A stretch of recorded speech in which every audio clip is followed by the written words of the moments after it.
Hello, hello, hello, my amigos. Welcome one, welcome all. It's time for another exciting edition of what I hope is your favorite English extravaganza. It's the 10, show with no 9, name, 8, and it's 7, time for liftoff, 6, amigos. Let's 5, go. 4, 3, Let's get going. 2, Pongámonos en 1, marcha. 0. Ignition. And we're off. Liftoff. Come on. Liftoff. 30 minutes. The sky's the limit, folks. Let's shine. Get ready. Oh, yeah. Hold on to your hat. Strap on your seatbelt. Fasten your seatbelts. Hold on to your hat. Get ready For the ride of your life. The show with no Sing it. no name time on Vaughn Radio. It's the show with no name.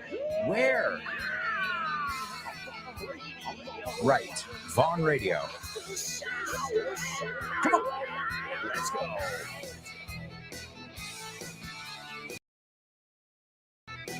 All right, amigos. Welcome one, welcome all. Time for another English extravaganza where I urge you guys to participate, to urge, to encourage, because the more you participate, the better your English is gonna get, folks.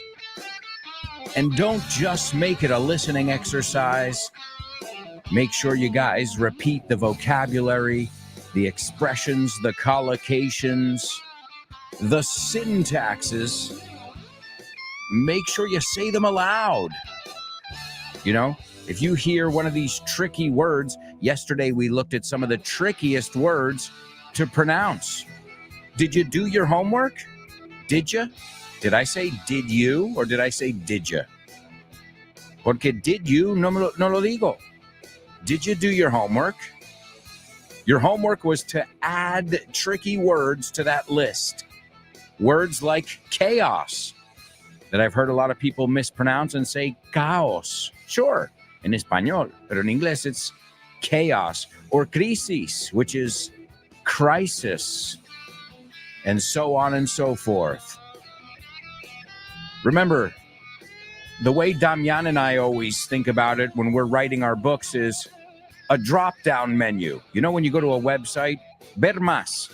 So when you come across like a pronunciation thing, like we looked at yesterday, future, nature, well, add some more to that drop-down menu, amigos.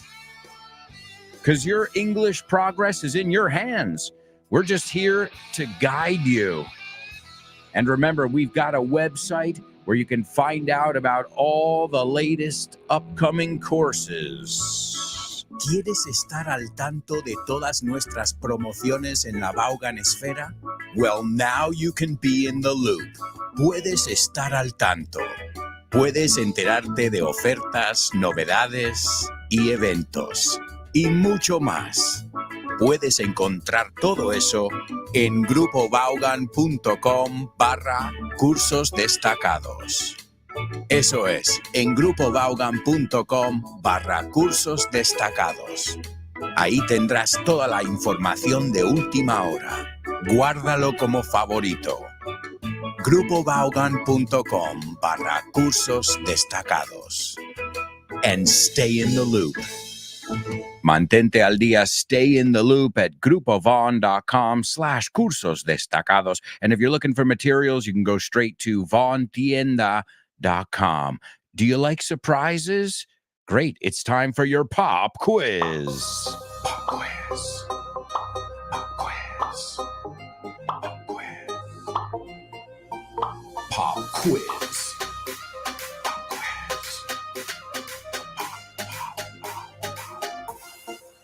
Pop quiz. Yeah.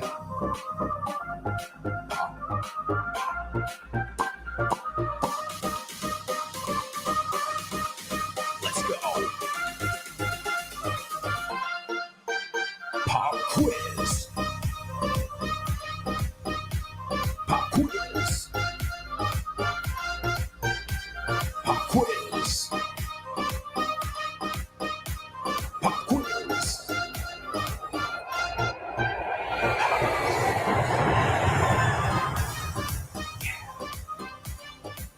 As you may have guessed, folks, we are going on a trip. Yeah, you can say we're going on a journey, but it sounds more poetic. But hey, I know a lot of you like to sound more poetic, but we are going on a trip today. We're going to learn some English with the holidays right around the corner, whether we're talking about this long weekend in May that we've got coming up. By the way, awesome. Gotta love that Puente de Mayo, that holiday weekend in May. It's, right before the summer. It gives you that last breath of fresh air right before that final push. And then the summer, even though it's, you got a lot of stuff to do, it's a different pace, even in the United States where we don't stop too much. It's a different pace just because of the heat. You can't go at the same pace you were going. So today we're going on a trip to the Von Tienda, to one of our awesome materials, a great travel guide. It's called Inglés para Viajar. Listen carefully, and then we will give you a mission to accomplish in our pop quiz. Here we go. All aboard. Cambios de hora en inglés. Put your time telling to the test. Eduardo has a buffet dinner at the hotel from 8 p.m. to 9 p.m. Chicago time, or from 3 to 4 Madrid time. Eduardo is going to watch a film in the room from 10 p.m.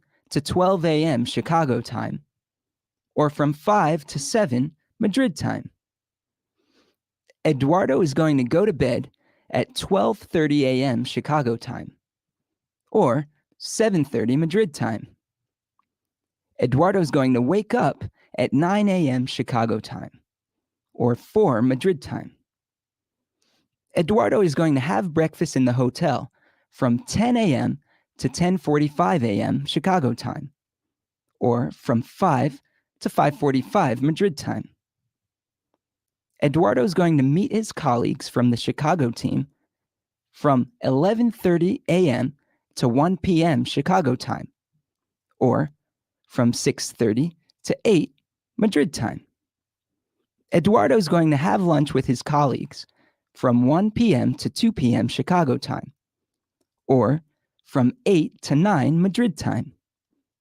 Eduardo is going to explore downtown Chicago from 2 p.m. to 5 p.m. Chicago time, or from 9 to 12 Madrid time. Eduardo is going to rest at the hotel from 5 p.m. to 7 p.m. Chicago time, or from 12 to 2 Madrid time. Eduardo is going to have a buffet dinner at the hotel from 7 p.m. to 8 p.m. Chicago time, or from 2 to 3 Madrid time. Travel conversation. Describing your surroundings. Hey, Eduardo! Fantastic to finally meet you. How's everything in Chicago? Are you enjoying it? Well, I've only been here for one day, and I've got a bit of jet lag. But yes, it's a beautiful city. That's great. Yeah, Chicago's really beautiful. We think it's one of the most beautiful cities in the country. It's more beautiful than New York. It's more beautiful than Los Angeles. Well, anyway, what do you want to do while you're here? Well, I was thinking about going to the downtown area after our meeting. That's a fantastic idea. Downtown Chicago is gorgeous. Well, nicer than here anyway. You've got to see the lake. It's out of this world. And you're lucky because it isn't too windy out today. Yes, I hear it's usually much windier here at this time of year. You have no idea, buddy. Well, would you like to start the meeting? I've got lots of interesting things to tell you about business in Madrid. Good idea. Then maybe after we can get some lunch. What do you think about one of our famous deep dish Chicago pizzas? I'll take you to the most famous place in Chicago. That sounds great, Alan. Awesome. Let me take you to meet the rest of the team. Listen carefully. Can you hear that? No. Listen closer. I'm not talking about the birds chirping.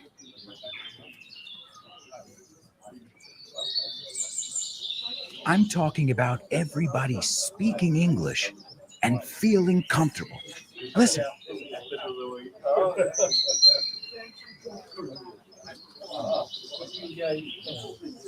This is what it's like at Vaughntown, a peaceful place where you can really learn English and lose your inhibitions. There's a reason it's one of our star programs. Vaughntown, lose your fear of speaking English. If you want more information about this immersive experience, go to grupovon.com or give us a call, 911-385831. Lose your fear of speaking English and express yourself with clarity at Vaughntown. You can find out more about Vaughntown over at grupovon.com/cursos destacados. And don't forget, we've also got Weekend Town as well. All right, amigos, let's see who's in the house. A lot of people checking in here on this Tuesday, which is almost like a Friday, but not really, because Friday we have to work. It's a weird one. It's a weird week, guys. It's one of those weeks where you don't know if you're up, down, left, or right. I mean, you feel like you've been on a roller coaster, right? Or you're playing the piñata and somebody blindfolds you, te tapa los ojos, to blindfold. It's a very logical word because blind is that you can't see, and to fold is plegar. And usually you take a piece of cloth or fabric and you fold it and you tie it around somebody's head. So, yeah, I know those are those weeks. I mean, you always appreciate a couple days off, but sometimes when it's in the middle of the week, it just throws you off. Te descoloca. But either way, today we're going on a trip together virtually. We're going to Chicago, my kind of town. ¿Y por qué lo acabo de llamar town? Well, a lot of times when we want to talk about a city in a loving way, we call it a town. New York is a great town. Obviously, it's a city. It's a metropolis. But we call it a town when we want to refer to it lovingly. And just remember, if you're going to pronounce it in English, it's Chicago.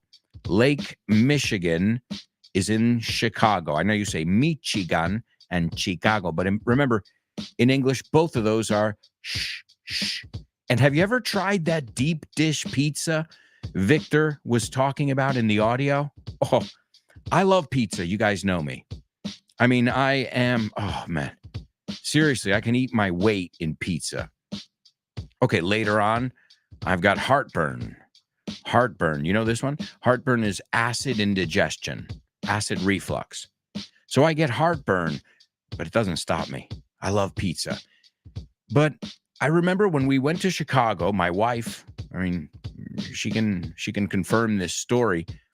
We went to this pizza place, a famous one, by the way, for deep dish pizza. And let me explain something. Deep dish pizza is very different than New York pizza or pizza from Milan or pizza from the original place, Napoli, right?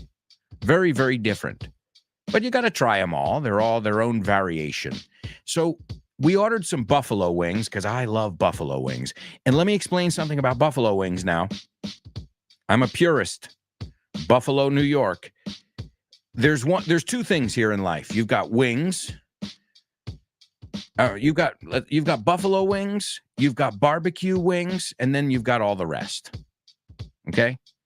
So barbecue is obviously with barbecue sauce, and you can get spicy barbecue sauce. That's delicious because it's hot and it's sweet.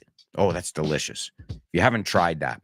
And then you've got the one that's made with like a Tabasco type cayenne with vinegar and butter.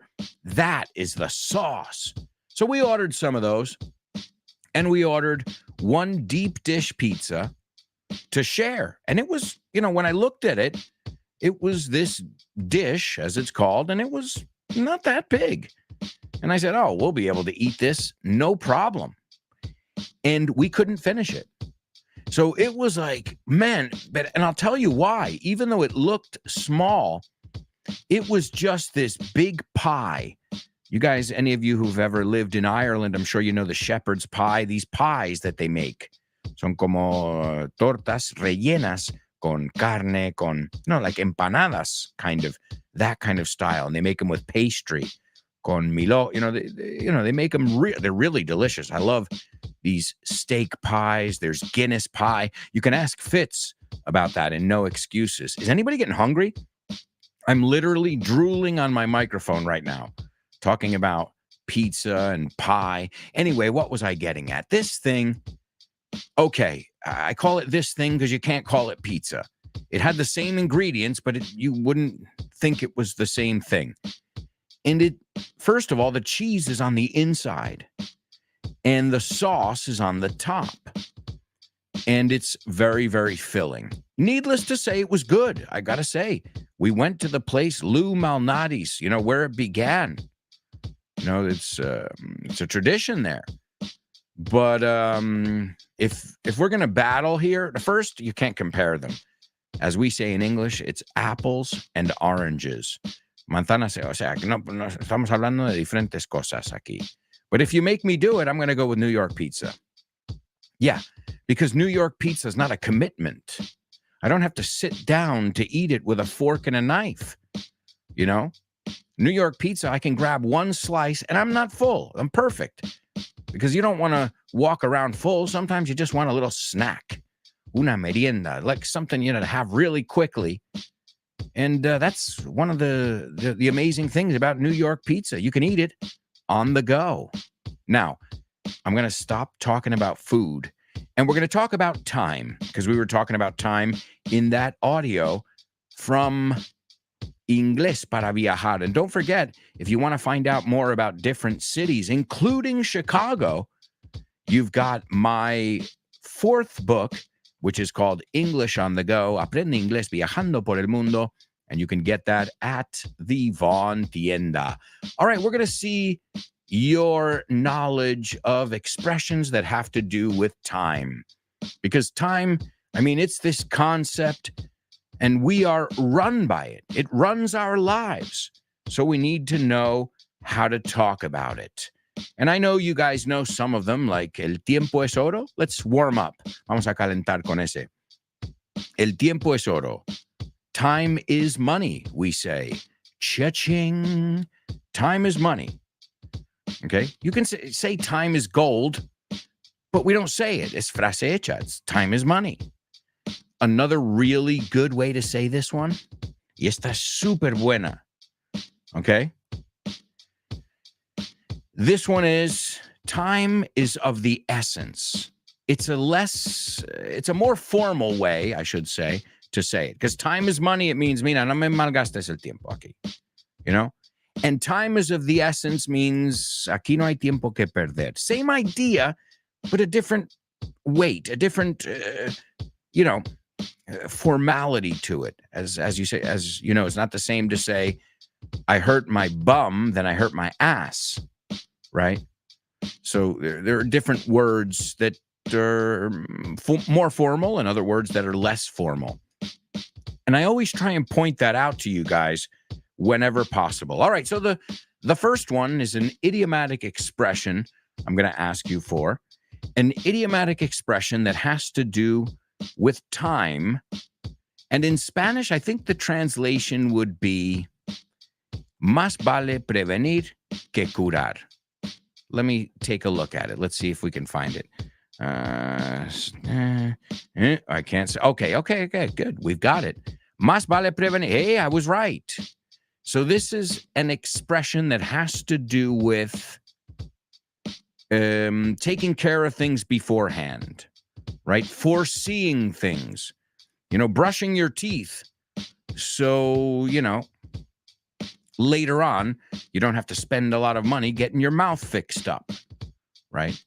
It means getting a checkup every 6 months to a year from the doctor just to make sure you're all right, because you don't want to catch something too late. That happens with a lot of cancers. They're detected too late, and it's too late then.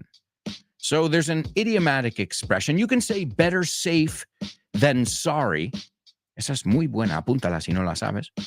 Better safe than sorry. But this one's really cool because it's even got a rhymey thing to it. We'll see if you guys know it. Again, it has the word time in it. All right. Let me move on before we run out of time. Well, I didn't know we were cooking here. Did you get it?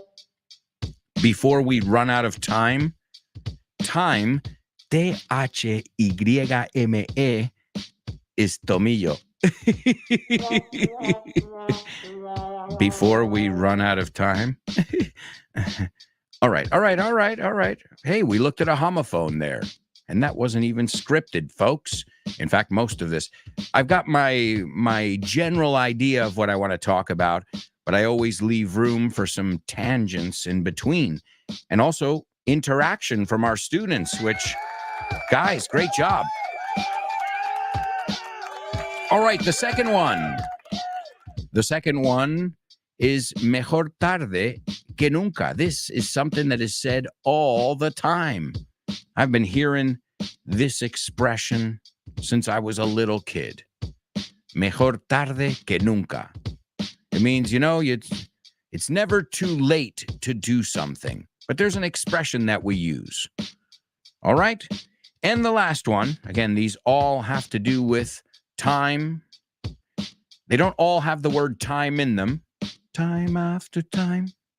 If you fall, and you can literally, there's a Pink Floyd song named Time. You've got Cyndi Lauper, Time After Time. You've got Muse, Our Time Is Running Out. And I'm sure you can think of your own as well. Remember the drop-down menu. Add your own always. I give you a few examples, but it's your job as the student to come up with more. Or synonyms, right? Always go the extra mile. I know I don't have to tell you that because you guys do that. All right. And the last one is justo a tiempo. So another way to say this is at the buzzer. Esto viene del baloncesto. Bzzz, at the buzzer. Al último momento. Pero es justo. Right? If you put something off, then you do it en el momento preciso. Okay? I'll give you the example here on word reference. Los médicos lo trataron justo a tiempo, por lo que pudieron reactivarle el corazón. There you go, my amigos. Now, I just gave you 3 that you have to give me, but remember, you've got a few that I've given you already. And if you didn't know them, jot them down. Time is of the essence. And I forget the other ones. Oh, we said time is money. And I know we said at the buzzer. So you've got 3 or 4 expressions, but I want you to give me 3 as well. The first one being another way of saying, ¿cómo es? Más vale, better safe than sorry. Me estaba liando con la última. So again, this is a synonym for better safe than sorry. Si no la sabías, otra vez apúntala. And there's another way to say it. And use them in context, guys. Give me an example of it. That's the best way to make sure you're using it correctly. The next one is very, very common. It's when you do something, and even though it might be seen as too late, it's never too late. But there's another way to say it's never too late. It's a very concise, idiomatic expression.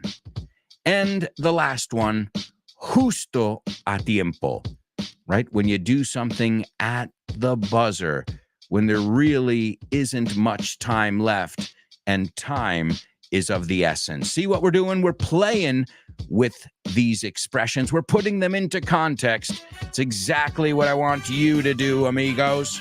We'll take a look at your answers after this quick commercial break. When we come back, we've got homophones, spelling bee, say what soundbite, movies. Oh, man.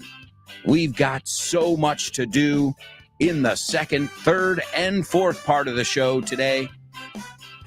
And then, as I told you guys, Wednesday and Thursday, you'll hear a repeat.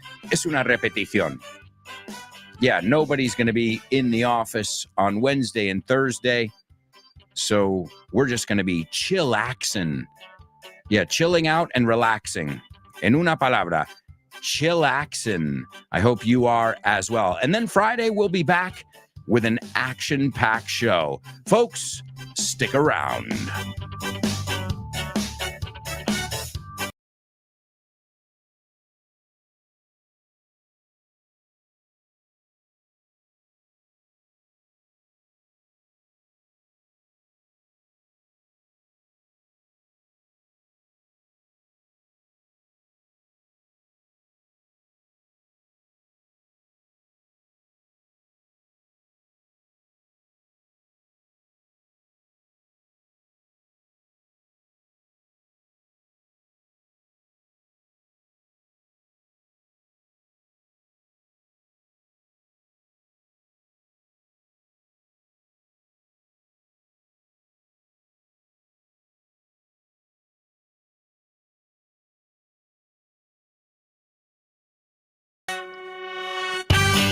Hey, amigos, welcome back. Welcome back to part 2 of today's show with no name, where we're taking a look at some time. And time flies. That's one we use every day, because it's true. Time flies when you're having fun. All right, amigos, in this part of the show, we are going to challenge you so much more. You're going to get all kinds of challenges. We're going to kick off with our Say What soundbite, which I think is going to be definitely doable. Then we are going to check your pop quiz answers. I see a lot of you are participating. That's awesome. Keep it up. Then we've got our spelling bee, and we're going to be traveling. We're in Chicago now for our pop quiz, but we're going to another American city. I'll give you a clue.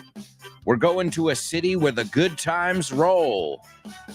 Donde el buen rollo sigue. The expression they use there in their city, their motto, su eslogan is, let the good times roll. Do you know what city I'm talking about? It's also called the Big Easy. Well, stay tuned, because we're going to go to a lot of exciting places here on today's show. And right now, it's time for the Say What soundbite. Come on. Say what? What? Yeah, yeah.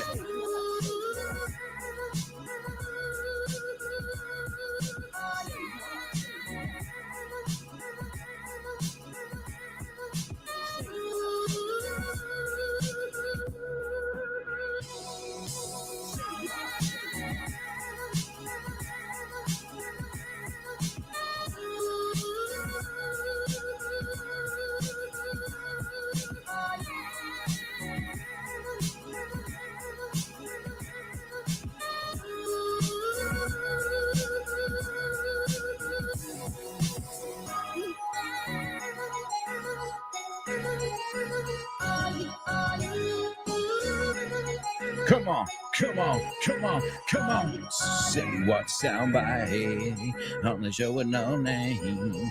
You can tell it's a weird week. Got that crazy energy going on. All right, show with no namers. Are you ready for another challenge? I know you are.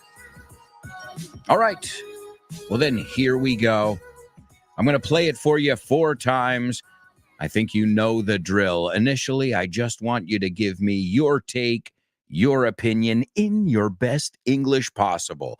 And hopefully, after the 4th listen, you'll be able to give me it word for word. I think it's going to be relatively easy today. We shall see. I went to drama school when I was 14. That was like 4 years of theater school. Yeah. And when I was on my 2nd year, I did my first movie. I auditioned for it and I got it. And the teachers were not very happy.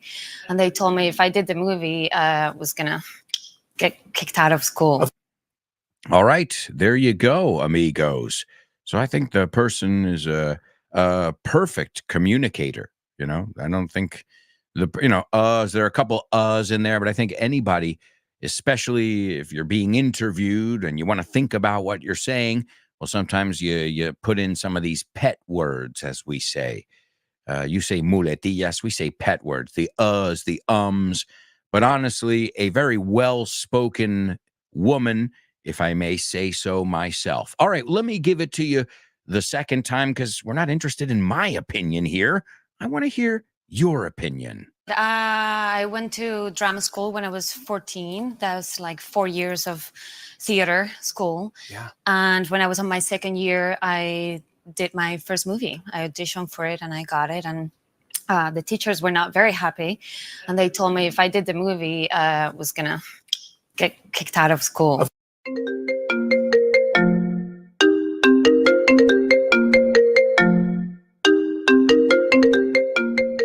Hey, Damian, what's crack-a-lackin', buddy? Hey, Alberto, I was planning to do some sports this week. What about playing baseball? Ooh, baseball. I love it. But I'm not sure yet. Can we touch base next week? Touch base. Estamos en contacto, ¿no? Hablamos en algún momento. Yeah, okay. Let's touch base. Okay, what about basketball? Do you want to play basketball? Oh, man, I love basketball. It's one of my favorite sports. But I don't know if I can this weekend because I've already got plans. Oh, man, that's the way the ball bounces. That's the way the ball bounces. Así están las cosas, ¿no? Así bota la pelota. Así bota la pelota. That's the way the ball bounces. I love that expression. Okay, what about tennis? Do you want to play tennis? Well, I love tennis, but I'm not really a good player. If you don't mind playing with a novice, the ball's in your court, buddy. La bola está en mi campo, ¿eh? La pelota está en mi tejado. All right. Do you want to play some soccer? Sure, I'd love to play some soccer or football, as you call it. What time do we kick off? Perfect. We're kicking off at 9. Are you available? Sure, but I might have to play some golf before with some friends. It's par for the course. It's par for the course. Es lo normal, ¿no? Es lo normalito, lo que se hace. Mhm. Okay, what about billiards? Do you like playing billiards? Yeah, but right now I'm behind the 8 ball. I'm behind the 8 ball. Estás detrás de la bola 8, como que llevas las de perder. Yeah, wow, a lot of idiomatic expressions here. Muy buenas expresiones. Si es que así de gusto aprender inglés con un profe como Alberto y un poquito de creatividad, tienes This Book is the Shit. El mejor libro para aprender inglés que te has echado a la cara in your life. Píllatelo, vas a disfrutar mogollón de dibujos para que lo aprendas todo fácil, con conexiones lógicas y divertidas. Es la manera más sencilla y más divertida de aprender inglés. No te la pierdas. Damian, you're such a good sport. Te enrollas.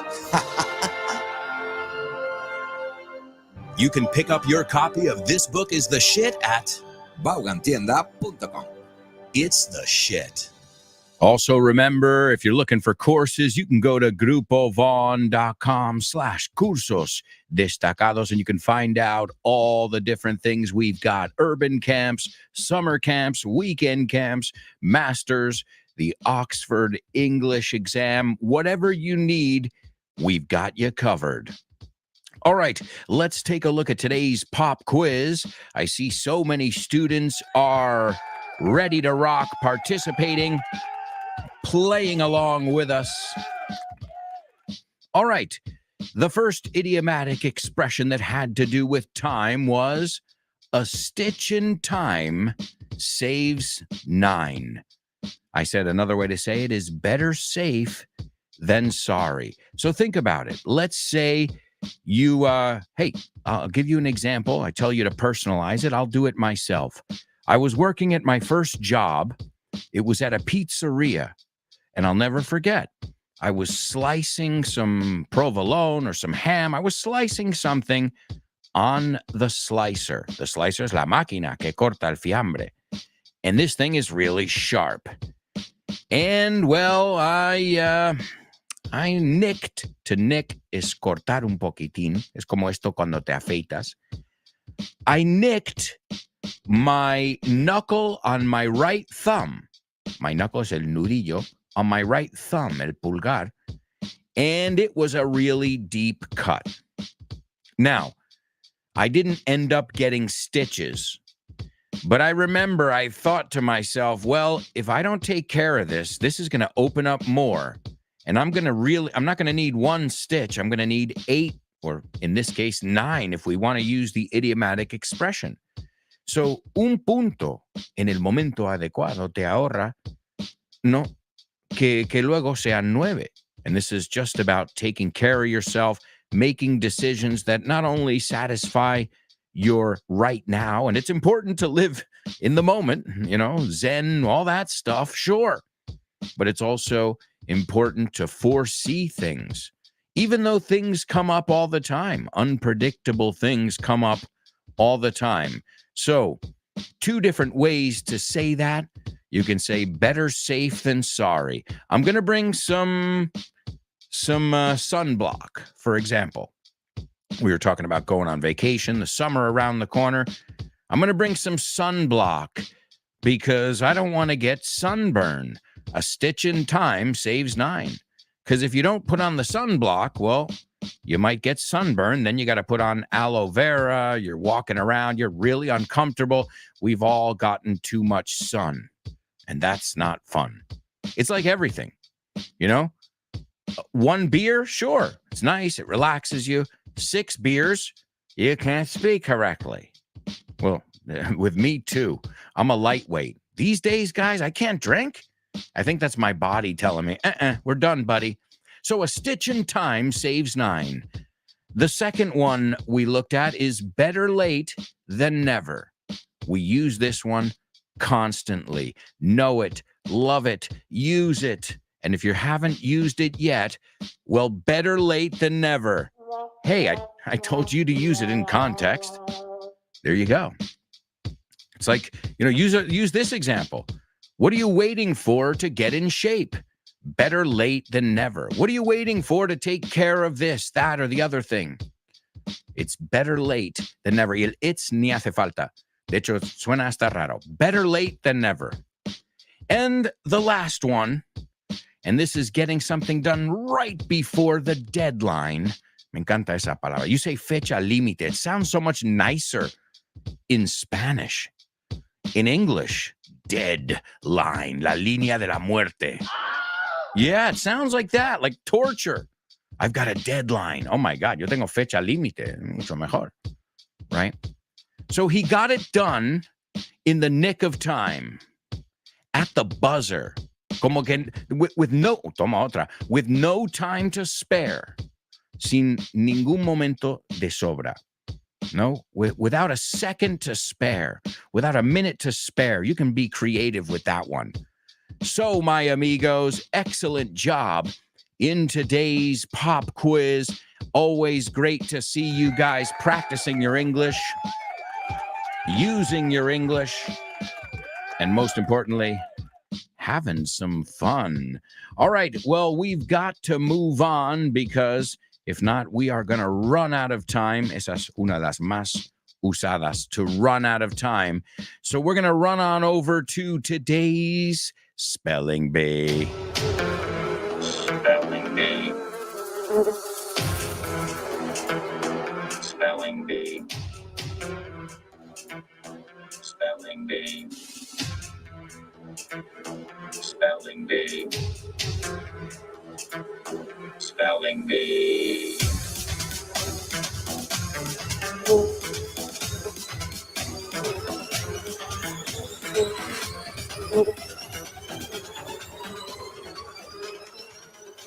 All right, amigos. All right, it's our Spelling Bee here on the show with no name.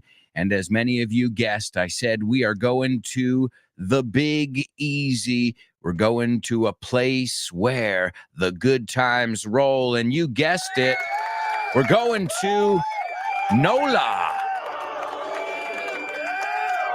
NOLA? Yeah. New Orleans, Louisiana. N-O, New Orleans, Louisiana, L-A, NOLA. Or you can call it, let's see if you can do it. So again, you can hear it. There's an FYI, well, 2 FYI episodes on this amazing city, the birthplace of Louis Armstrong.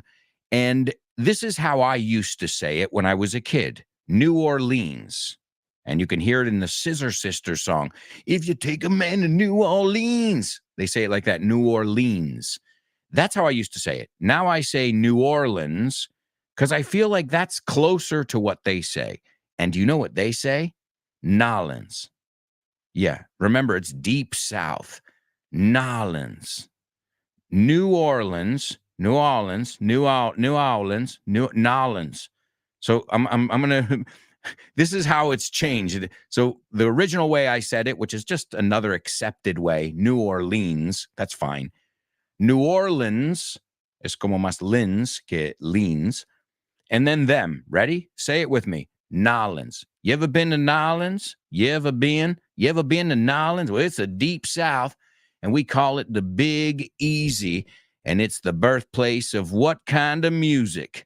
Does anybody here know what kind of music comes from Nolans? You just gotta mosey your way down to Nolans and enjoy all the live music that's on offer. And you can have yourself some beignets. See, I say bayonets. Remember, there's a lot of French and Spanish influence in this city. Now, I don't know if this is a real New Orleans accent. But you know who else lives in that city? The one and only Keanu Reeves. He lives down there, and he can be seen just strolling around.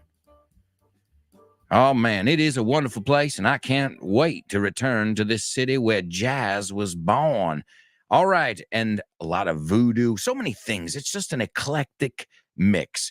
All right, is everybody ready for round one, where we're going to Nolans? All right, the first one is, and let's capitalize the first letter of every word for the sake of simplicity. The first one is BIG space EASY. The second one is LOUISIANA. The third one is DEEP space SOUTH. The fourth one is MAJOR space PORT. The fifth one is FRENCHMEN space STREET. And the sixth one is BOURBON space STREET.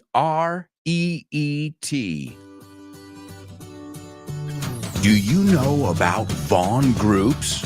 Well, I'm going to tell you all about them. They are group English classes that you can do via video conference or in person. And the good news is you can start whenever you want. And you can keep the same timetable, teacher, and classmates throughout the whole course. And the best part, there's no strings attached. Sin compromiso. And if you act now, you can get a 5% discount for paying up front. And if you stick with the course for 6 months, you'll get a 50% discount in June. Wow, what a deal! As if you needed more reasons to learn English with Vaughn. Check out our Vaughn Groups. Have fun and make friends as you learn English. Sign up now while there are still spots available. Call us 911-385831. Or you can go to our website, grupovaughn.com. And don't forget to follow us on social media and find out if Vaughn Groups are for you. That's right, folks. grupovaughn.com/cursos destacados, and make sure you're following along on social media and that you've downloaded our app. A nice round of applause to our amigos who got it on the first go. Unbelievable, unreal. You never cease to amaze me, and you know who you are. All right, folks, this is round 2, or should I say deux? How do you say it in French? Un, deux, deux, deux, deux. Un, deux. I don't know. Bueno, there's a lot of Spanish influence.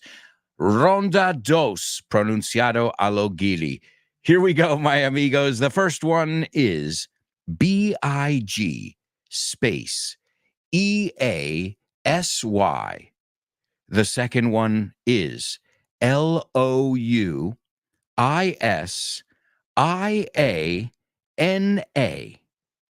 The third one is D-E-E-P space S-O-U-T-H. The fifth one is M-A-J-O-R space P-O-R-T. The fifth one, F-R-E-N-C-H-M-E-N space S-T-R-E-E-T. And the sixth one is probably the most famous street, B-O-U-R-B-O-N space S-T-R-E-E-T. And folks, as I said, we are in Nolens today for our spelling bee, and I love this city. Today in the year 1812, the territory of Orleans becomes the 18th United States state under the name Louisiana. That's right. And number one in our spelling bee was Big Easy. That's right. That's one of the nicknames, the Big Easy. Number two, Louisiana. That's the state it's in, and you already know the abbreviation, L.A., not to be confused with Los Angeles. Number three, it's located in the deep South, as we call it, the deep or the lower South. And that is really just as southern as you can get. Goes from Texas all the way up. You got to go through Georgia and all the way down to the Florida Keys. It's all the deep South, the United States. Good luck trying to understand them. I don't think they speak. I mean, I'm not trying to laugh at anybody here. Now, also, what made New Orleans such a big city? Well, not just the fact that it was fun, but it was a major port for goods to come in and go up and down and east and west because it's connected to the Mississippi River, the Old Miss, the muddy Mississippi. So it's a major port. So it brought musicians from Chicago down. It brought goods, everything. Tons of things coming in and out of that port. The Mississippi River, a lifeline of the United States. It separates the East from the West. Number 5, Frenchman Street. Now, Frenchman Street is the lesser known of the popular streets. Everybody talks about number 6, which is Bourbon Street. That's right, but I'm going to tell you something. Bourbon Street is a little bit too much. It smells like puke, vomito. Yeah, there's just too much drinking. Maybe when I was 25, I liked Bourbon Street. Don't get me wrong, you got to go take a walk down it. But if you're looking for some live music, you're looking for some fun, you're looking for something exciting, you could take a walk down, take a stroll down Frenchman Street. And that is NOLA, my amigos. All right, it's time for homophones. Homophones, homophones on the show with no name. It's homophones time, cause homophones rhyme. They sound the same on the show with no name. The show with no name. Homophones on the show with no name. Cause homophones time, cause homophones rhyme. They sound the same on the show with no name. The show with no name. The show with no name. The show with no name. That's right, folks. It's homophones only on the show with no name. And this is where we take a look at words that can be a bit confusing. Let's see if you recognize these words or not. The first word is a word I had no idea. I know the street, Capitan Aya, but I didn't know it was a kind of tree. It was a kind of wood. Well, ladies and gentlemen, that's the first word. The first word is Aya with a silent H. Well, I think, if I'm not mistaken, guys, your H is always silent, isn't it? All right. So the first word, haya. Okay, haya o madera de haya. And the second word is playa. Hey, they rhyme in Spanish. So if you said, hay mucha haya hay muchas hayas en esas playas, toma. I'm a poet and I didn't even know it. Would those two words rhyme in English? Would they not only rhyme, but would they sound exactly the same? First word, haya, a type of wood, a type of tree. The second word is a word I know you all know, the word playa. I just hope you don't pronounce it like the word perra. Well, that's a mistake I've heard all too many times. Folks, we'll be right back to take a look at these two words and perra and all those little nuances to make sure you never make that mistake again. Plus, we've got double trouble. We've got our Say What soundbite. Name that movie, famous birthdays, and so much more. So, you know what I'm going to say, so say it with me. Stick around.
Hey, amigos, welcome back.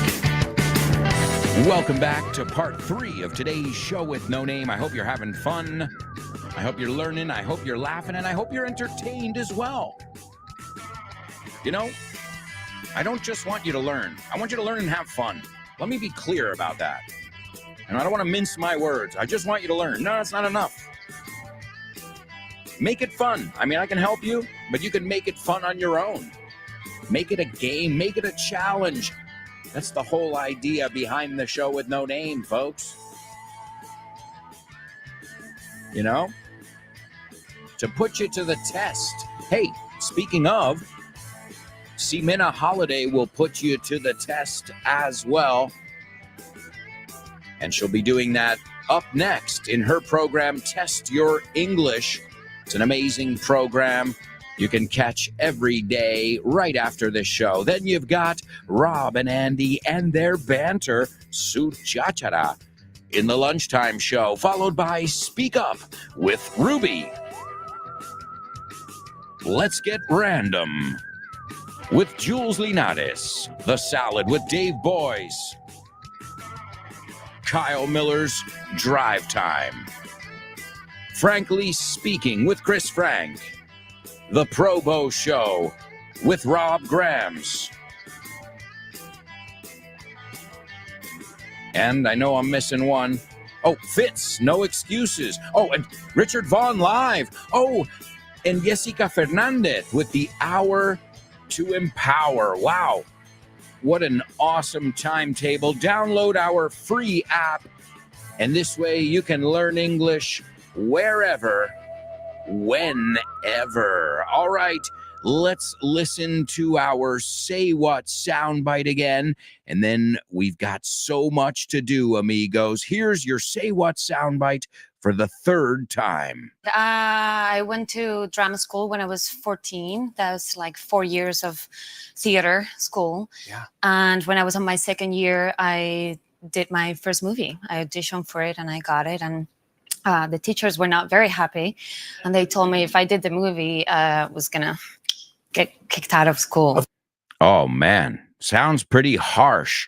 Bastante duro. All right, let me give it to you one more time. I know somebody's going to get it today. I went to drama school when I was 14. That was like 4 years of theater school. Yeah. And when I was on my second year, I did my first movie. I auditioned for it and I got it. And the teachers were not very happy.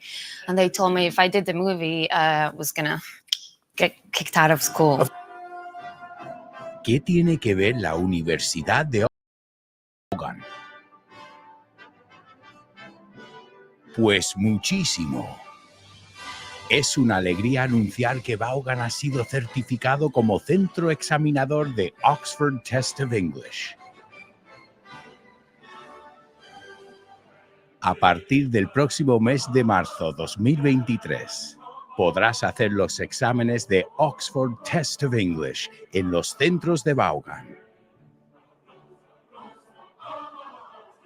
Si quieres más información sobre esta iniciativa de Vaughan y Oxford, puedes ver más en nuestra página web, grupovaughan.com.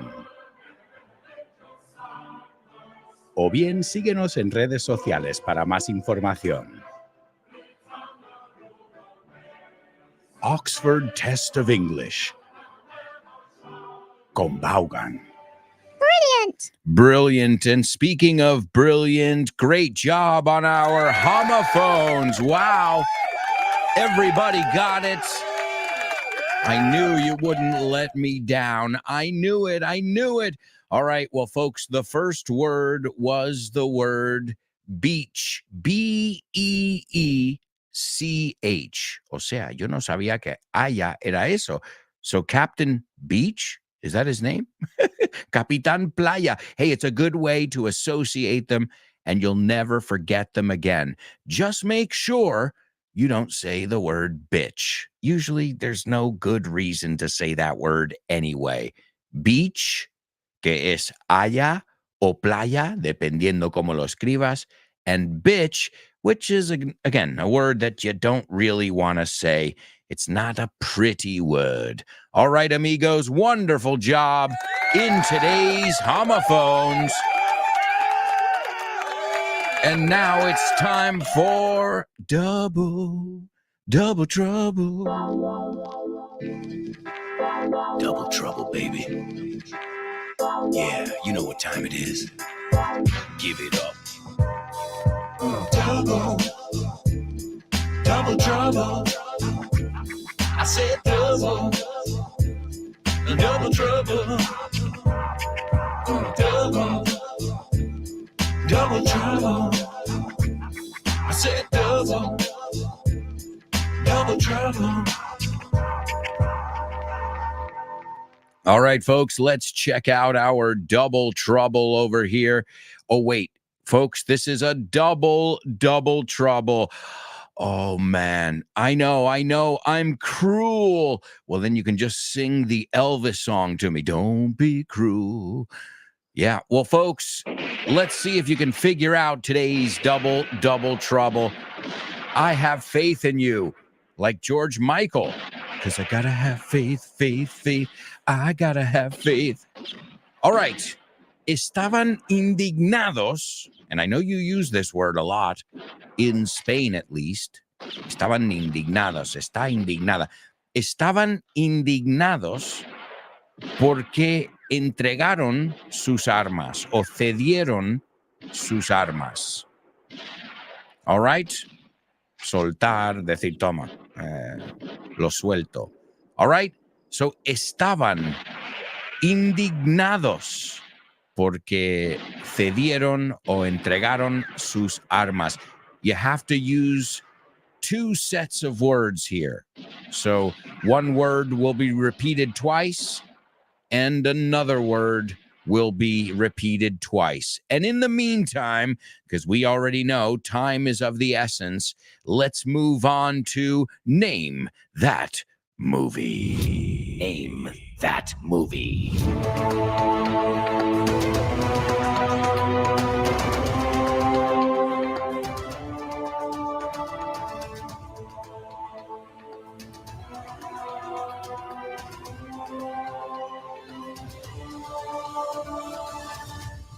All right, amigos, are you ready to learn some English with movies? I hope you are. Let's rock and roll. Here we go. Charismatic rancher Phil Burbank inspires fear and awe in those around him. When his brother brings home a new wife and her son, Phil torments them until he finds himself exposed to the possibility of love. Wow, it's pretty intense. I've got to be honest, I haven't seen this movie, but I thought there was some good English content in it. And the actors are awesome. Benedict Cumberbatch, he's awesome. Kirsten Dunst, in general, I like most of the stuff she's done. So I'll give you a clue. It's a movie. It's pretty recent, 2021. Came out in 2021. So a charismatic, eso es una CH que suena como una K. A charismatic rancher, easy, ranchero, no, uno que trabaja en un rancho. Phil Burbank inspires fear, miedo, and awe. Awe es asombro. Es las primeras tres palabras de letras de awesome. So he inspires awe and fear and awe in those around him, los que le rodean. When his brother brings home, cuando trae a casa a su hermano, a new wife and her son, Phil torments them. Les vuelve loco, les atormenta. We say in English, to torment, not atormentar. So Phil torments them until he finds himself exposed to the possibility of love. And the movie is The Power of the Dog. It's a movie that came out in 2021. And again, it stars Benedict Cumberbatch and Kirsten. It's not Kristen, it's Kirsten. I don't think it's Kirsten. I think it's, I don't know. Matthew McConaughey. Once you can say that, you're good. I don't even think he knows how to say his own name. Well, these two are both method actors, and they were so into their characters that they did not speak to each other during filming. They didn't even look at each other because in the movie, they hate each other. And now also Kirsten Dunst, being a method actor, she would spin around and around and around and get really, really dizzy to play the drunken scenes. Obviously, for method acting, you don't want to get drunk before you go on camera. So you have to feel drunk. And I thought that was a pretty interesting acting technique. Then she was dizzy and I think it worked well. And also, it wasn't something that everybody enjoyed, because sometimes these actors can be annoying too. I've got to say, I'm a method. Okay, great, man. But could you stop smoking on the set? And this is, for example, Benedict Cumberbatch. He didn't wash up for almost 2 weeks. Okay, at the beginning of the shoot, he also started chain smoking, and he even got nicotine poisoning 3 times. But forget about what he did to himself. I'm thinking about the people around him, the crew. They had to deal with that stench. Ese olor a peste. Oh, man, gross. Come on, man. I understand the expression suffer for your art, but don't make others suffer for your art. All right, let's take a look at the scene that I've chosen. George Burbank says, "Did you write to the old lady?" Now, this is a very interesting one here, because I wrote to you or I wrote you. ¿Cuál es correcto? Both. It's incredible.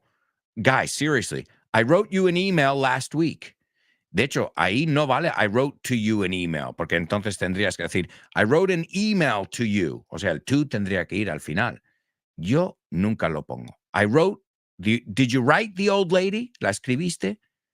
Otra vez, el to ahí se ha ido desapareciendo con el tiempo. Okay? Like the poor old lady. So did you write to the old lady? And Phil Burbank says, yeah, I dropped them both a line.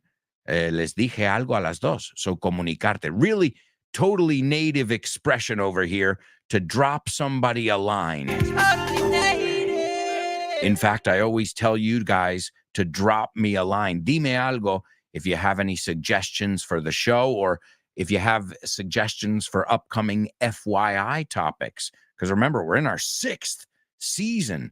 So that's 30 topics in a season, 30 times 6 times 3, 180 different topics that we've covered, almost 180 different topics.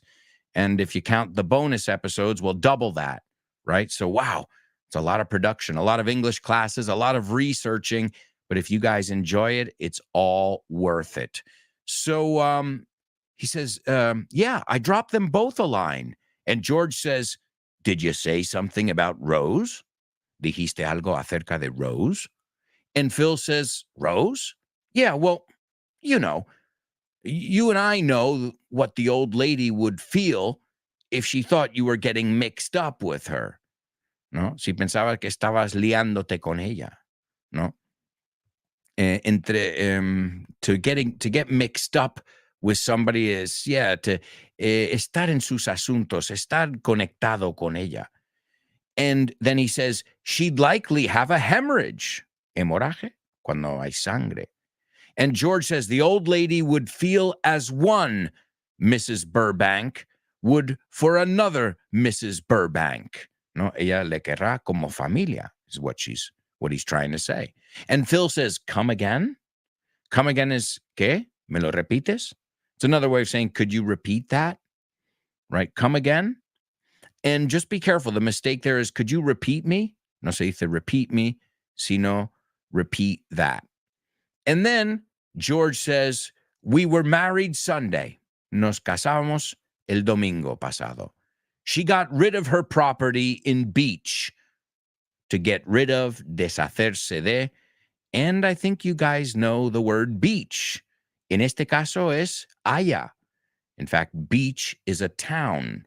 Makes sense. It's a good name for a town that has a lot of beech trees.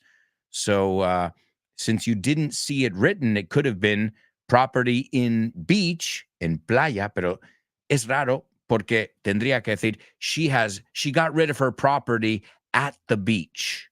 ¿Ves? Entonces tiene que ser ahora otro uso, porque si no, no suena correcto. So she got rid of her property in Beach. Again, Beach being a town. So excellent job, amigos. Let's celebrate it. Today's famous birthday trivia.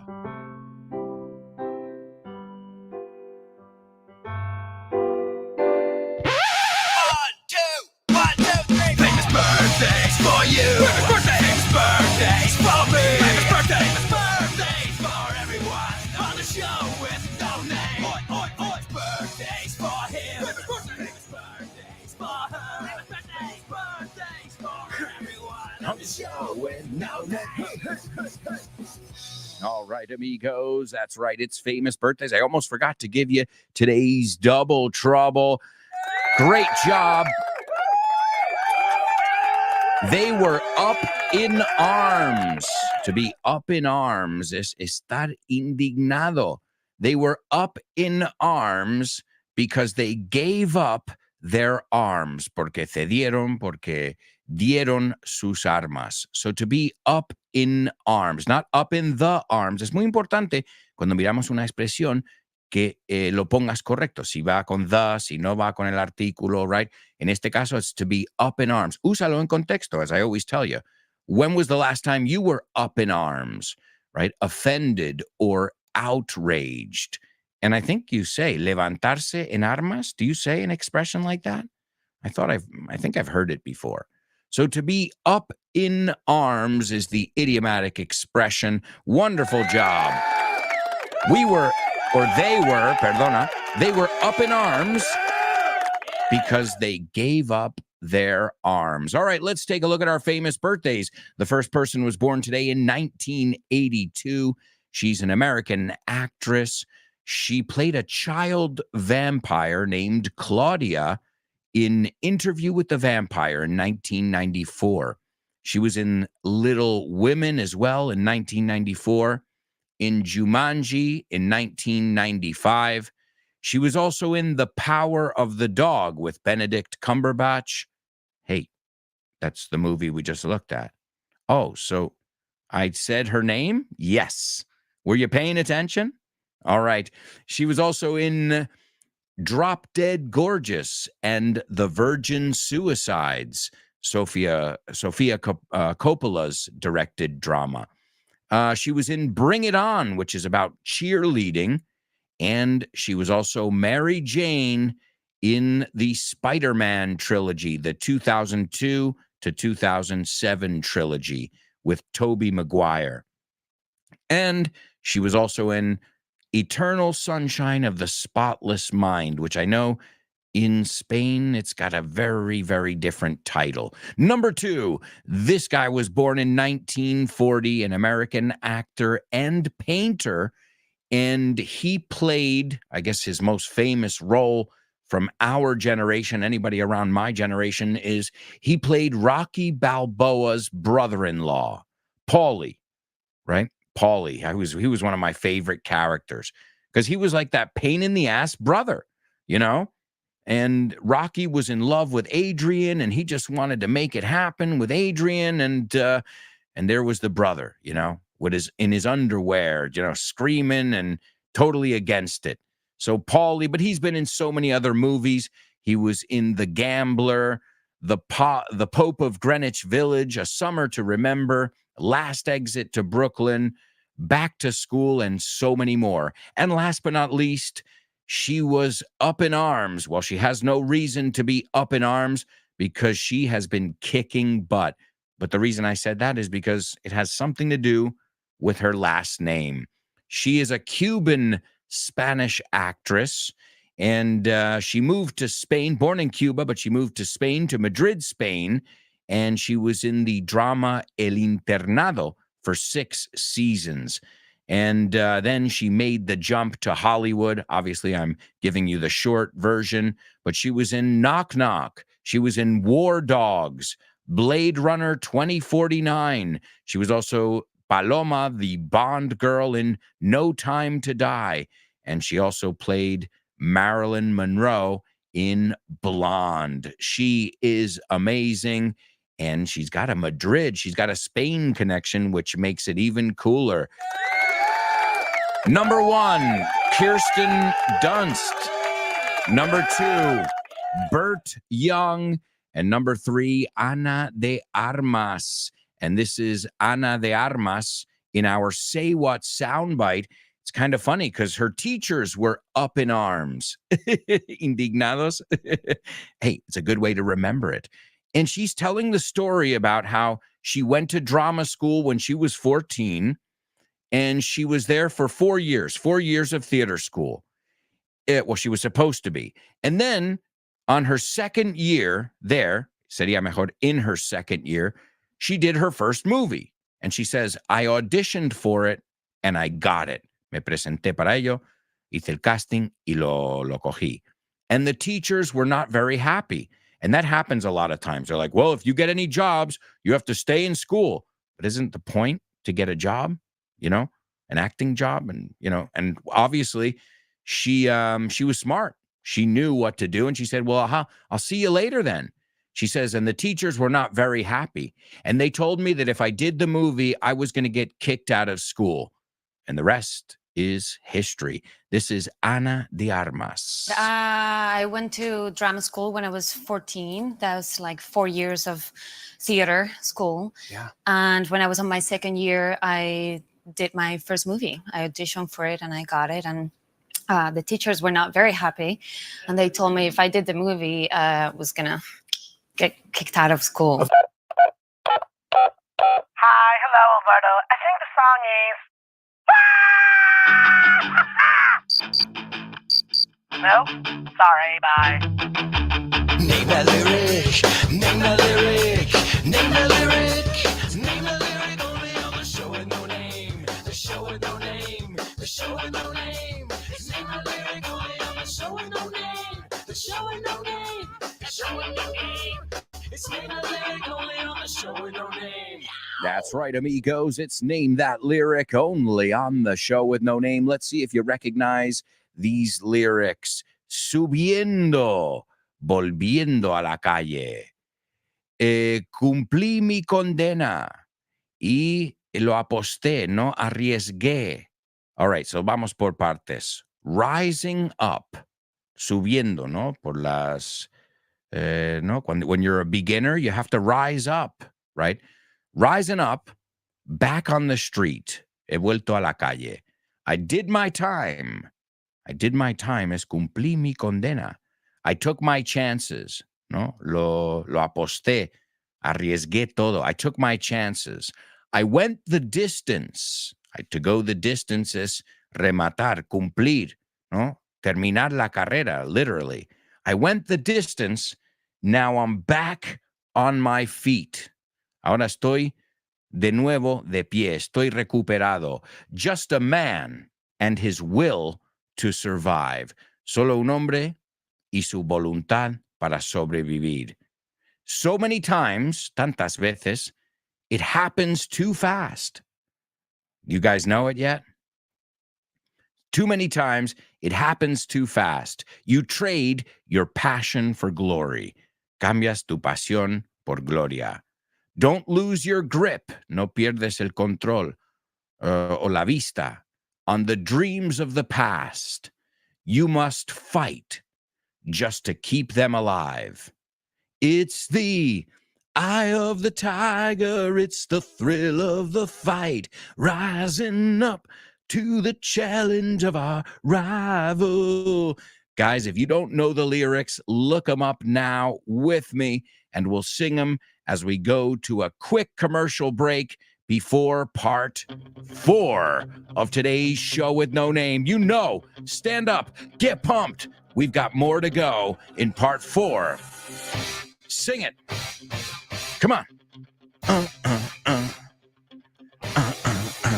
Come on.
Hey, amigos, welcome back.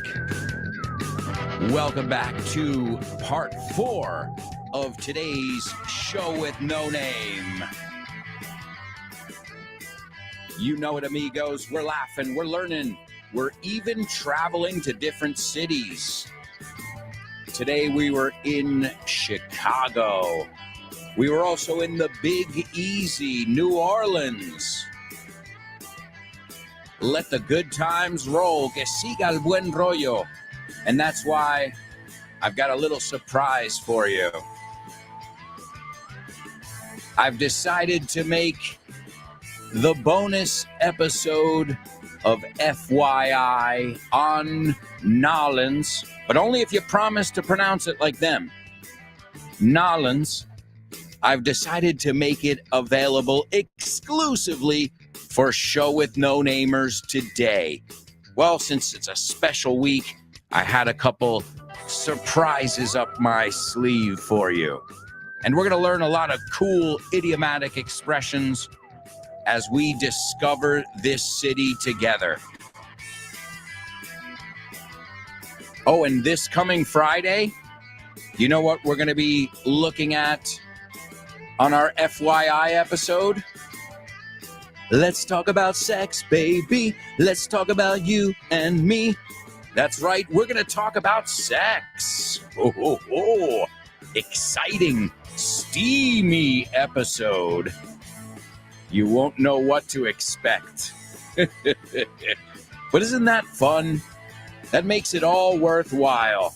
All right, amigos, here you go. It's the bonus episode exclusively for you. We're going to New Orleans.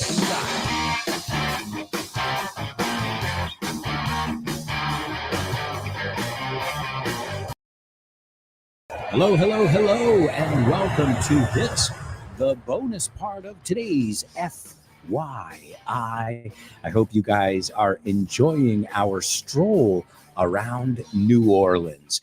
And my goal in this episode, by the end of these two episodes, the first one and obviously the bonus part, is to get you guys excited about New Orleans. Maybe you'll even book a trip. Who knows? But I can't wait to go back. Tengo muchísimas ganas de volver. And this morning I was talking to my wife about it. And I said, as I prepared this episode, oh man, I was just itching to tener el mono. I was itching to go back to New Orleans. So hopefully we'll go back sooner than later. But at least in this episode, we're going to go there in our minds, or in spirit, as we say. I think you say the same thing in Spanish. So speaking of Spanish, let's talk more about the Spanish connection here. We already said the architecture. We already said you can see it in the food. But there's something else that I didn't realize they do over there. There's this tradition that they have of eating a cake. And this cake, it's like a round cake with a hole in the middle.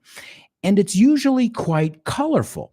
Now, this cake has a tiny baby figurine, which is hidden, escondido o oculto, inside the cake. And this is an absolute must during Mardi Gras season. And now, when is this cake enjoyed? When is Mardi Gras season? Well, this is the 6th of January. Does that ring a bell, Spaniards? The 6th of January, King's Day, Día de los Reyes, the day that you guys celebrate the wise men, es como se llaman en la Biblia. Well, in New Orleans, they eat a cake with a figure in the middle on the 6th of January. I don't know about you guys, but that's exactly what I do here in Madrid on January 6th too. So, wow, that was mind-blowing because I knew there were similarities, but I didn't know they celebrated Reyes. Just think of this, guys. Not nobody, but I guess maybe very religious people. But what I'm getting at is it's not a major holiday in the United States, never mind doing the same exact traditions. So I wonder where that tradition came from. Spain. Spain. Oh, okay. There we go. All right. Another thing that it has in common with Spain is its cemeteries. Now, I guess this is for many reasons. A, the Spanish rule, but also you got to remember, it's sitting on a bog, some marshy land. A bog or marshy land is tierra poco estable, con mucho barro, like mud. Well, think about it. The muddy Mississippi River. I mean, you can't have everything in life. So their cemeteries are above ground. Sound familiar? Well, again, this is more like Spain than the United States, because in the rest of the United States, people are buried below ground. Obviously, there are mausoleums and people get cremated, but in general, cemeteries have a gravestone and then they lower the casket, el ataúd, or the coffin, se puede decir, and they put it 6 feet under, 2 metros bajo tierra, as we say. So if you're 6 feet under, it means you're dead. So the cemeteries are above ground. Now, of course, people from the United States, they flock there. Van en masa. They're like, whoa, we got to check out these cemeteries. But Spanish people, I'll never forget, we toured a few of the cemeteries while we were there. Yeah, you got to do the touristy thing. And I remember taking my wife, and we were looking at Marie Laveau's grave. And we're going to talk about Marie Laveau because we couldn't talk about New Orleans without talking about its voodoo queen. But the interesting thing was, my wife was like, yeah, what's the big deal? Que es la gran cosa aquí? Okay, these are, above ground graves. That's what we have in my town too. Well, I'm like, babe, here, that's totally different. It's the opposite of what we normally do. So I was obviously, I liked it because I thought it was quite interesting. And another thing, going back to this whole view of death and their outlook, su perspectiva en cuanto a la muerte. I don't see these people as people who mourn and cry over death. I see these people as people who celebrate that, not the death of someone, but the fact that they lived, and the fact that in some religions that they will live on, at least their soul or their spirit. So they've got there's a very big death connection over there, but it's not morbid. It reminds me of the Mexican, dressing up as skeletons. You'll see a lot of these parallels. I mean, when we went to the cemetery, I remember seeing people there playing music, having a picnic, and I was like, what is going on here? And I guess Nicolas Cage wants in on the action because he has a plot. A plot is a place in a cemetery. It's kind of weird because he has like this pyramid-looking grave. And, well, he's not dead yet, at least at the time of the recording of this podcast, but he's ready to go. And he's sure that he wants his final resting place to be New Orleans. Maybe Keanu Reeves, too. Speaking of celebrities who love New Orleans and can frequently be seen around New Orleans, there are always Keanu Reeves sightings. So te puedes estar tomando un café, you're having a coffee at the local store, and Keanu Reeves comes in and orders a cappuccino. It's business as usual. I guess that happens. If you live there, you go out and about. But they say that he's such a cool guy. And if you hang out in New Orleans long enough, you'll eventually end up bumping into Keanu Reeves. And you know what I have to say? Whoa. That's like his most famous movie line. He says, whoa, in all of his movies. So no shortage of celebrities there. And the next person we're going to talk about, I brought her up already, but she is a celebrity in her own right. In fact, some people put her in the category of deity, no? Una diosa. And this is Marie Laveau. Now, Marie Laveau was a free woman. She was a woman of color, no, in los Estados Unidos. And she was born in the French Quarter, the neighborhood we told you about before. And she assumed the leadership role of the voodoo movement in this city. Now, you're thinking, okay, what's the big deal?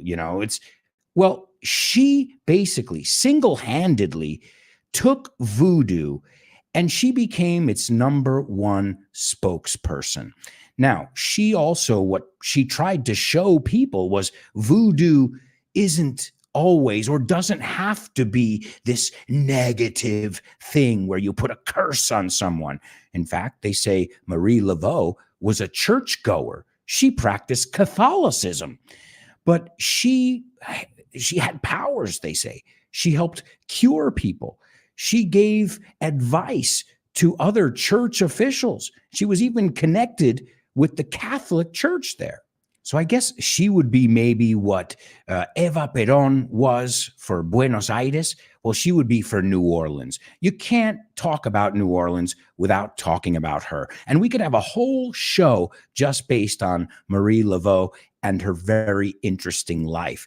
Now, I don't have time to go through it all, but next time you go there, you can take a tour. As I said, we did that. And you can tour a lot of the voodoo shops. So obviously you can go shopping and pick up some candles and other things, but you can also tour them because many of them are museums too. So you can't go to New Orleans without finding out a little bit about voodoo because it is interconnected with this city the same way Marie Laveau will always be. Are you afraid of ghosts? Because if you're afraid of ghosts, then New Orleans is not the place to go because it's a haunted city. Well, just think of all the things that have gone on there. I mean, even if you don't believe in ghosts, there have been battles. There have been, well, so many deaths due to storms. And as we said before, the pirates. So as we say in English, if these walls could talk, o bueno, en este caso como es una ciudad, if these streets could talk, ¿no? Lo que contarían estas calles si pudiesen hablar. You can take haunted tours, or you can just visit some places that are generally known to be haunted. I highly recommend that you do one of the tours because the same thing, we did a food tour, we did a neighborhood tour, and I think there's just so much to discover that it's worth doing. And if you get a knowledgeable tour guide, oh, I remember just, after the tour, I was just so excited about New Orleans and all the hauntings. And well, some places that you can stop by is the La Laurie Mansion. The La Laurie Mansion, I'm trying to give it my best French pronunciation here. This is a place that is supposedly haunted, but like really haunted. But that's just one of the many places. There are mansions that are haunted. There are streets that are supposedly haunted. The hotel I stayed in, if you guys want to look it up, it's called Le Pavillon, okay? Le Pavillon Hotel. And it was a beautiful hotel. I got to say, the hotel has an amazing history, chandeliers, beautiful, beautiful hotel, centrally located. But they even tell you on their website, they forewarn you, te prevén, and they say, by the way, our hotel is haunted, and they explain some of the different hauntings that they have. And of course, we thought, this is a nice gimmick. It's a nice hotel. We got a good deal, una buena oferta. It's got a rooftop pool. Tiene una piscina en la azotea. A gym. Sounds good to me. We can deal with the ghosts. No big deal. I ain't afraid of no ghosts, como dicen los Ghostbusters. Until I decided to go up to the gym and for a swim at the pool. And my wife stayed behind at our hotel room. And she decided to take a bath. And she was in the bath. And when I came back, she said, "What did you forget?" And I said, "What do you mean?" And she said, "Well, what did you forget before when you came in the room?" And I said, "Nothing. I didn't come in the room. I was at the gym and then I went to the pool and now I'm going to shower and then we'll go sightseeing. Vamos y hacemos turismo." And she goes, "Wait, you weren't in the room talking to me?" I'm like, "No, I was not." My wife, right now, my hair is standing on end. I have goosebumps just thinking about it. And again, my wife is not the kind of person to make things up. No es ese tipo de persona que invente las cosas. So if you want an experience, which, as I said, this wasn't part of any ghost tour. This was just us hanging out at our hotel. The hotel is called Le Pavillon, but enter at your own risk. And if I remember correctly, these tours were not too expensive. You know, they were worth what you paid for. And again, if you're ever not sure, you know that TripAdvisor, Google, these are places where people leave reviews. So that's an important thing too. Check out the reviews before you book any tour. Some of the ones I remember, the one we took was called the Haunted History Tours, and that was really cool. There's also the Witch's Brew Tours, which is more based on witchcraft and that kind of thing. And then the Bloody Marys Tours, which I didn't take that one. As I said, I didn't have time for all the tours because I had to make it to the Oyster Happy Hour. Oh, yeah. Oh, and if you ever want to know where that is, let me know, and I will give you any of the locations of these places. I also remember we were speaking of oysters. It's a very popular dish there. Oysters, ostras. Man, I remember our first meal there. We had just gotten there, and my wife and I said, let's go right into the heart of it, and we'll sit right here in the French Quarter. So we sat outside, we got a table, and we ordered some brews. Remember, the word brew means beer. And we ordered some brews, and they were delicious. And I remember the dish being delicious too. And it was oysters that had been deep fried, refritos, and then they were wrapped in bacon with like a beurre blanc butter sauce. And I said to my wife, I go, are you kidding me? This is delicious. And she said, Alberto, if you put bacon and butter on anything, it'll be delicious. But needless to say, I had raw oysters, los crudos, and they were just as good. The good thing is the stock moves over there. Como se consumen tanto. So many oysters are consumed on a daily basis. They're just moving that stock right along. So let's look at New Orleans in pop culture. Now, New Orleans definitely has been in many, many movies, films. The classic one I think about is A Streetcar Named Desire by Tennessee Williams, which is a play and also a movie which deals with the famous streetcars, which I highly recommend. You can't go to New Orleans and not ride a streetcar. I mean, you got to do it, even if it's just to go back and forth. If you have no specific destination, which is what we did, we just decided to ride it around. It was a great way to tour the city. And since those streetcars are so old and classic looking, it really was an interesting, affordable way to see the city. So I highly recommend that A, you read the play or see the movie, A Streetcar Named Desire, and then you go down there and you ride one of those streetcars. More examples from pop culture, the Buckner Mansion. Now, as you can hear, there are a lot of mansions there. And I didn't tell you guys about that. There's an area that's called the Garden District, which is just mansion after mansion after mansion. I highly recommend you go to the Garden District because it's very different than the French Quarter. So the Buckner Mansion was one that was featured. It was featured in American Horror Story Coven. I know you guys are familiar with these series that have come out now, American Horror Story.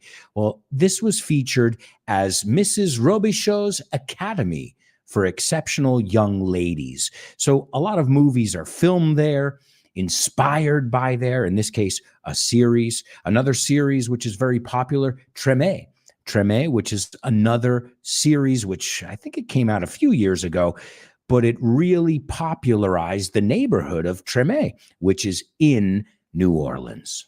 I've never seen the series, but they say it's pretty awesome. And I guess it'll give you a little taste of what life is like in this neighborhood. Does Interview with a Vampire ring a bell? I'm sure it does. It was a novel, also a movie with Tom Cruise and Brad Pitt. Well, the woman who penned Interview with a Vampire, also the book The Queen of the Damned, author Anne Rice was born in New Orleans. One of my uncle's favorite spots to visit was where Lee Harvey Oswald attended school. Lee Harvey Oswald is another famous person who lived in New Orleans. If you don't know Lee Harvey Oswald, supposedly the guy who shot Kennedy. And since my uncle, he's a history buff, es un amante de la historia, well, he made sure that he took us. He goes, this right here was Lee Harvey Oswald's school. And for a moment, I was like, that's actually kind of cool, man.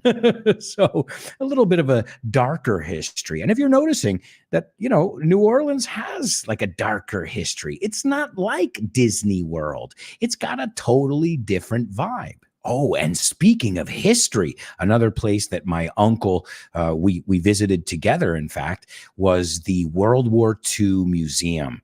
There's a World War II museum. So those of you who love learning about history and wars, you've got to stop by that museum. It is very extensive. The collection is awesome. The World War II Museum. And how could we forget about jazz icon Louis Armstrong? Luis Brazo Fuerte. Yeah, he is a staple in New Orleans. He was born there, and this city continues to honor this amazing musician. I see trees green, red roses too. I watch them bloom. What a voice. You can't imitate that voice. It is just unique, that raspy voice that you could recognize anywhere. Louis Armstrong. But remember, he wasn't just a singer. He was a trumpet player and a band leader and just a staple, I would say, not just in the world of jazz, but in the music world. And there are 2 statues in the city that honor jazz great Louis Armstrong. Oh, and the airport is named Louis Armstrong Airport, which I thought was kind of cool. And we're going to wrap up today's show talking about storms. And this is a perfect example of a city that knows how to bounce back, a city that knows how to rise from the ashes like the phoenix and to continue to reinvent itself without losing those traditions that make it what it is today. And believe me, Mother Nature has tried. If you guys remember, the city was battered by Hurricane Katrina, battered es golpeado por Hurricane Katrina, and it caused over 1,800 deaths, $125 billion, billion mil millones in damage. It was in late August in 2005. And I'm sure all of you have seen images of that. And what happened was they had these levees, diques or presas, that hold the water back. But what happens when the levees break? Well, the water doesn't get held back and everything gets flooded, inundado.